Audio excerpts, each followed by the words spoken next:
The greatest common factor of two numbers is the largest number that divides evenly into both numbers. The greatest common factor of polynomials is the largest polynomial that divides evenly into the polynomials. When factoring a polynomial expression, our first step should be to check for the greatest common factor. First, you look for the greatest common factor of the coefficients, and then you look for the greatest common factor of the variables. In this equation, we'll first look for the greatest common factor of the coefficients, and that's these numbers right here, 8, 64, and 12. So the greatest common factor of those numbers is 4. To find that, I make factor trees. So for 8, the numbers you multiply to get 8, the first things I think of are 2 and 4. And 4, we're trying to find the prime factors. So for 4, that's 2 times 2. So 2 times 2 times 2 gets you 8, and we can't break it down any further. So then I do the same thing for 64, which I know is 8 times 8, and so then they break down the same way. So we'll have 2 times 2 times 2, and 2 times 2 times 2. That would get you 64.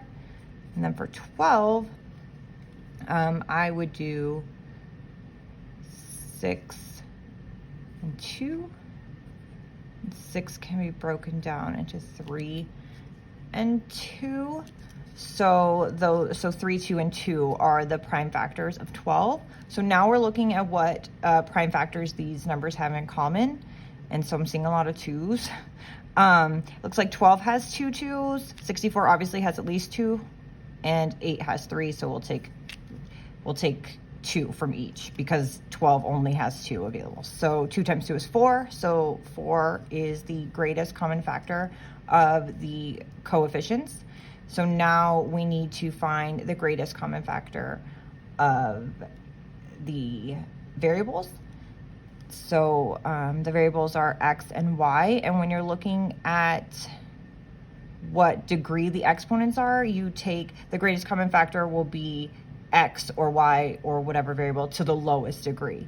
So the lowest degree that we have here is x to the first and y to the first, because there's like little invisible ones right there. So they all have an x to the first and y.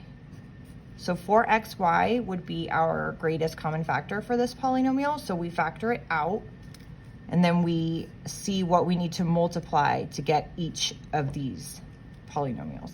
So in order to get 8, we multiply 4 by 2, and we multiply x by x squared to get x to the third, and we would multiply this by y.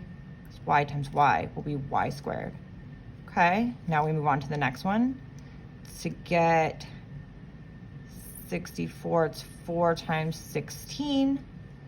To get x squared, we just need x. To get y squared, y. Okay, and then we're on to the next one. We multiply 4 by 3 to get 12.